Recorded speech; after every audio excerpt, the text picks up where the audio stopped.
राधे राधे, हरे कृष्णा। कैसे हो आप सभी लोग? आशा करती हूँ आप सभी परम मंगल में होगे, स्वस्थ होगे, अच्छे होगे। सबसे पहले आपको सर्वपितृ अमावस्या की बहुत बहुत शुभकामनाएं। आप लोगों को पता है कि पितृपक्ष चल रहा है और पितृपक्ष का अंतिम दिन होता है सर्वपितृ अमावस्या। अगर अभी तक आपने अपने पितरों के लिए कुछ नहीं किया, जैसे कि अभी तक आपने अपने पितरों के लिए तर्पण नहीं किया है, श्राद्ध आदि कर्म नहीं करे हैं, तो ये लास्ट दिन होता है। आपको पता है कि पितृपक्ष में पितृलोक खुलता है, हमारे पितृ नीचे आते हैं इस कामना से कि हमारे जो बच्चे हैं उनके लिए तर्पण देंगे। और जब आप उनके लिए तर्पण करते हो, श्राद्ध आदि कर्म करते हो, तो वो आपको बहुत सारा आशीर्वाद देके जाती है। लेकिन किसी कारणवश आपने इन 15 दिनों में, इन 14 दिनों में कुछ नहीं किया, तो आने वाली है सर्वपितृ अमावस्या, जो कि 21 तारीख को है। इसी दिन सूर्य ग्रहण भी है। तो सर्वपितृ अमावस्या पर अपने पितरों की मुक्ति के लिए आपको कुछ ना कुछ अवश्य करना है। ये जो पीछे झाड़ू से खेल रही है, ये मेरी बेटी है, थोड़ा अवॉइड कीजिएगा, छोटी है, 2.5 साल की। तो कल है सर्वपितृ अमावस्या। वैसे ही अमावस्या अपने आप में विशेष महत्वपूर्ण होती है।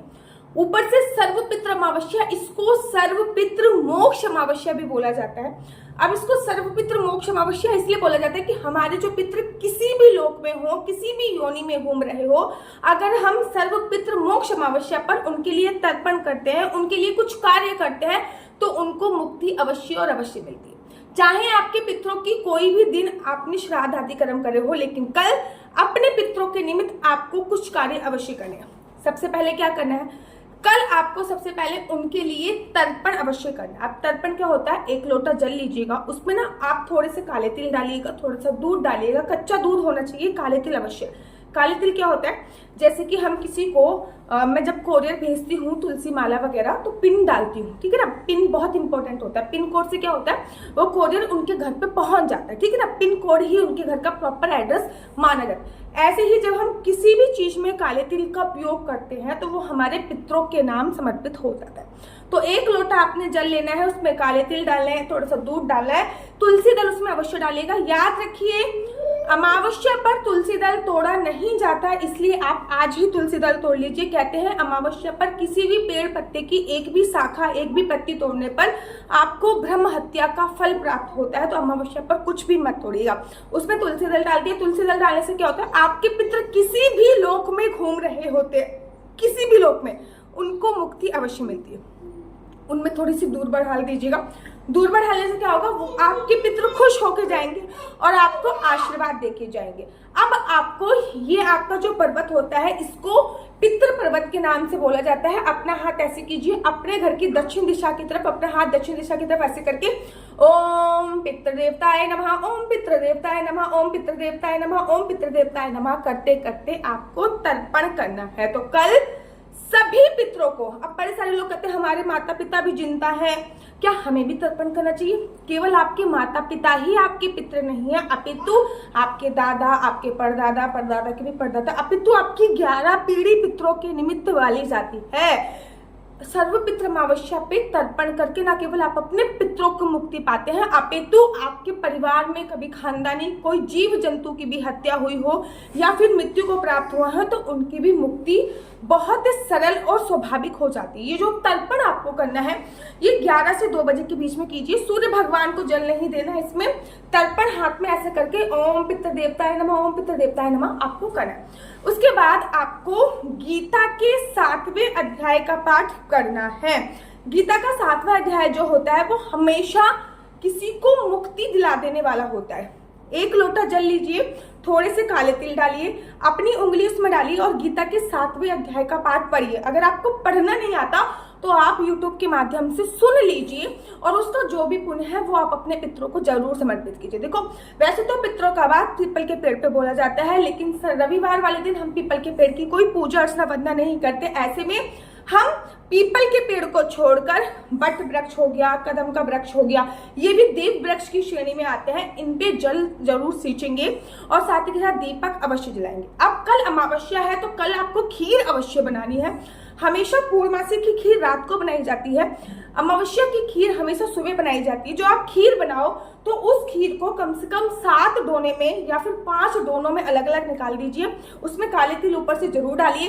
1 दोना आपको कौवे के नाम का देना है, 1 दोना आपको गौ माता के नाम का देना है, 1 दोना आपको जैसे कि जलाशय में जो भी मछलियां वगैरह है उनके नाम का निकालना है, 1 दोना आपको कुत्ते के नाम का निकालना है, 1 दोना आप मंदिर में देख के आओगे तो ये 5 दोने करने हैं। और अगर आपने 7 दोने निकाले हैं तो फिर आप 1 अपने मान्य को दीजिएगा और 1 प्रसाद स्वरूप आपको खुद भी खाना होता है। तो ये खीर अवश्य बनाइए। खीर हमारे पितरों को बहुत ही पसंद होती है। अच्छा, श्रीधाम वृंदावन में ना जब भी पितृपक्ष होता है तब एक चीज बहुत ज्यादा बनती है, इमरती। आप लोगों को पता है इमरती किसे कहते हैं?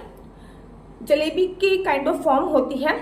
और यहाँ पे ना श्राद्ध कर्म बिना इमरती के पूरा होता ही नहीं है। मैंने आज भी इमरती खाई है। यहाँ पे श्राद्ध कर्म इमरती के साथ ही पूरा होता है। तो इमरती इस दिन आप अवश्य खाइए। इमरती खाना इस दिन बहुत ज्यादा शुभ माना जाता है। इमरती का दान बहुत ज्यादा शुभ होता है। इस दिन सरसों के तेल का दान महादान होता है। दान आपको किसको करना है? किसी ब्राह्मण को कर सकते हैं या फिर अपने मान्य को कर सकते हैं, ठीक है ना। बुआ हो गए, बुआ के बच्चे हो गए, ठीक है ना, इन सभी को आप दान कर सकते हैं। अपनी बहन हो गई तो सरसों के तेल का दान, चप्पल दान, जूते दान इस दिन करने का बड़ा विशेष महत्व बोला और बोला जाता है। इस दिन आप आटे की 3-4 पिंडियां बना दीजिए जिसको आटे की लोई बोलते हैं। ऊपर से काले तिल डालिए और गौ माता को खिलाकर अवश्य और अवश्य आइए। इस दिन चाहे आपने अभी तक बेशक श्राद्ध कर्म कर दिया है, तर्पण कर दिया, लेकिन इस दिन भी आप थोड़े से काले तिल डाल के आटा मार के सरसों के तेल में कुछ पराठे बनाइए। कम से कम 5 पराठे होने चाहिए। काला तिल उस पराठों में डालना है, गुड़ डालना है और आपको सरसों के तेल के कुछ पराठे बनाने हैं। उस पराठे को तोड़कर 5 पत्तों में अलग अलग रख लीजिए। छत पे आपको ये कर्म करना है। बीच में आपको एक अग्यारी जलानी है। अग्यारी के ऊपर उस पराठों का थोड़ा थोड़ा टुकड़ा डालना है और 5 पत्तलों में रखकर, जिसको श्राद्ध करना कहते हैं ना, वो करिए। अग्यारी को थोड़ा जल समर्पित कीजिए, धूप समर्पित कीजिए। कौवे आके वो भोजन ग्रहण कर जाएंगे। कौवे अर्थात आपके पितृ ही माने जाते हैं, तो वो आप अपने पितरों को तर्पण करिए। शाम के समय विशेष पूजा होती है। दक्षिण दिशा की तरफ मुख कर एक दीपक अवश्य जलाएं। जो भी आपने पानी पीने वाला एरिया है वहां पर एक घी का दीपक अवश्य जलाएं। जितने भी दीपक जलाएंगे उस पर काले तिल अवश्य डालें। याद रखिए कल अमावस्या है, कल भूल कर भी कहीं भंडारा नहीं खाना। अमावस्या पर अपने माता पिता, गुरुजन, इनको छोड़कर या फिर मामा का घर या फिर भ्राता भैया का घर, इनको छोड़कर अगर आपने कहीं भी भोजन ग्रहण कर लिया, XYZ कहीं भी भोजन ग्रहण कर लिया, तो आप ये समझ लीजिए अपने पूरे महीने का पुण्य आप उनको दे के आ जाओगे। इसलिए कल भूल कर भी भोजन ग्रहण नहीं करना। महिलाएं विशेष ध्यान रखें। कल अमावस्या पर सूर्य ग्रहण भी है। अपने बालों को धोना नहीं है। देखो मैं आज ही बाल धो चुकी हूँ। अच्छे से बालों को बांधना है। ये नहीं थोड़ा सा बालों को झाड़ा, गुच्छा निकला उसको कहीं फेंक दिया, ऐसा नहीं करना है। कल घर के बाहर कोई भी कपड़ा बाहर नहीं रहना चाहिए। साथ ही साथ कल रात्रि को घर से बाहर कम ही निकलिएगा। कल अगर मंदिर जा रहे हो तो वो अपने पितरों को समर्पित कीजिएगा। कल हमेशा कल के दिन ये कार्य अमावस्या पर अवश्य करना चाहिए। काले तिल डालकर 1 लोटा जल शिवलिंग पर जरूर चढ़ाना चाहिए और वो भी अपने पितरों को समर्पित करते हैं। मतलब अमावस्या पर आप जो भी कर रहे हो वो अपने पितरों को समर्पित अवश्य और अवश्य कीजिए। तो कल पितृपक्ष की अमावस्या है। इस अमावस्या को ऐसे ही नहीं बिताना। ये सारे जो मैंने कार्य बताए इसमें से कुछ ना कुछ आपको अवश्य करना है। सफेद रंग की चीजों का दान महादान की श्रेणी में इस दिन आता है। तो आप आटे का दान हो गया, आप चीनी का दान हो गया, आप दूध का दान हो गया, इस दिन अवश्य कीजिए। लेकिन सूर्यास्त के बाद दूध का दान नहीं किया जाता। कल किसी भी चौराहे इत्यादि पे मत जाइएगा। कल परफ्यूम वगैरह इत्यादि मत लगाइएगा। मेरा नंबर आपको नीचे स्क्रीन पे दिख रहा होगा। मेरा नंबर है 4/9-20-25-65। I repeat again 4/9-20-25-65। आपका बच्चा जॉब करेगा या बिजनेस करेगा? बिजनेस करेगा तो किस फील्ड में बिजनेस करेगा? जॉब करेगा तो किस सेक्टर में जॉब करेगा? क्या है आपके बच्चे का लकी नंबर? क्या है आपके बच्चे का लकी कलर? क्या कुंडली में राजयोग है या नहीं है? कुंडली में संतान प्राप्ति का योग है नहीं है? शादी के लिए आप इसी नंबर पर, शादी कब होगी, संतान प्राप्ति कब होगी, विदेश जाने की कितने % संभावना है, ये सभी जानकारी आप मेरे से कुंडली के माध्यम से प्राप्त कर सकते हो। याद रखिए कुंडली देखना बिल्कुल भी फ्री नहीं है। कुंडली देखने के थोड़े से चार्जेस है और इस नंबर पर मुझसे किसी भी प्रकार से कोई भी क्वेश्चन आंसर पूछने के लिए फोन मत कीजिएगा। राधे राधे, हरे कृष्णा। तो यहाँ पे हम आप लोगों के लिए लेके आए हैं असली तुलसी माला। विभिन्न प्रकार की हमारे पास असली तुलसी माला है। 30 रुपए से प्रारंभ होकर हमारे पास 1100 रुपए तक की तुलसी माला है। जप माला है, गले में पहनने वाली तुलसी माला है।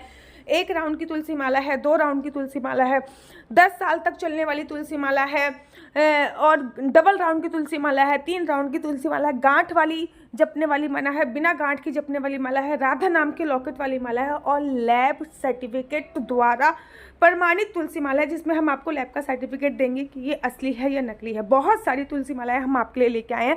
न केवल हम आपके लिए तुलसी माला का कलेक्शन लेके आए हैं, अपितु लड्डू गोपाल की असली तुलसी माला जिस पे राधा नाम का लॉकेट है, लड्डू गोपाल के लिए वैजंती माला, लड्डू गोपाल के लिए चंदन माला भी हम लोगों के लिए लेके आए हैं। और लड्डू गोपाल की तीनों माला का सेट है, तुलसी माला, चंदन माला और वैजंती माला का सेट भी लेके आए हैं। साथ ही के साथ हम आपके लिए रुद्राक्ष के असली ब्रेसलेट, पानी में डालने वाला रुद्राक्ष, 1 मुखी रुद्राक्ष से लेकर 14 मुखी रुद्राक्ष तक हमारे पास सारे लैब टेस्टेड रुद्राक्ष अवेलेबल हैं। आप हमसे ओरिजिनल रुद्राक्ष मंगा सकते हैं। ना केवल हमारे पास रुद्राक्ष अवेलेबल है, अपितु हमारे पास कानों में पहनने वाले राधा नाम के असली तुलसी के इयररिंग्स भी उपलब्ध हैं, जो कि अलग अलग डिजाइन, अलग अलग तरीके से आप लोगों को प्राप्त हो जाएंगे। ये राधा नाम के असली तुलसी के कानों के इयररिंग्स हैं और इसमें बहुत सारी वैरायटी हमारे पास उपलब्ध है।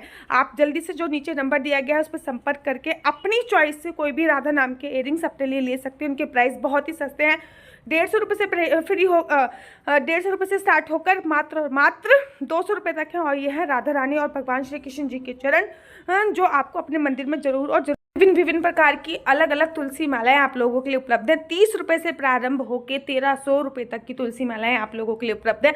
हम आप लोगों के लिए लेके आए हैं श्रीधाम वृंदावन की रज, 8 प्रकार की रज इसमें उपलब्ध है। न केवल एक सेवा कुंज की, निधि कुंज की, ललिता कुंड की, राधा कुंड की, कृष्ण कुंड की, निधि वन की, यमुना जी की, 8 जगह की ब्रज रज इसमें आपको उपलब्ध हो जाएगी। ऑर्डर जल्दी से जल्दी नीचे दिए गए नंबर पर करिए, हमारे पास लिमिटेड स्टॉक है। राधे राधे का ये नंबर केवल और केवल मैंने कुंडली दिखाने के लिए दिया हुआ है। अगर आपको मेरी वीडियो अच्छी लगती है तो आप अपने यूट्यूब चैनल हरि बोल को लाइक, शेयर, सब्सक्राइब करना बिल्कुल भी मत भूलिए। तब तक के लिए मुझे दीजिए इजाजत। राधे राधे, हरे कृष्णा, हरि बोल।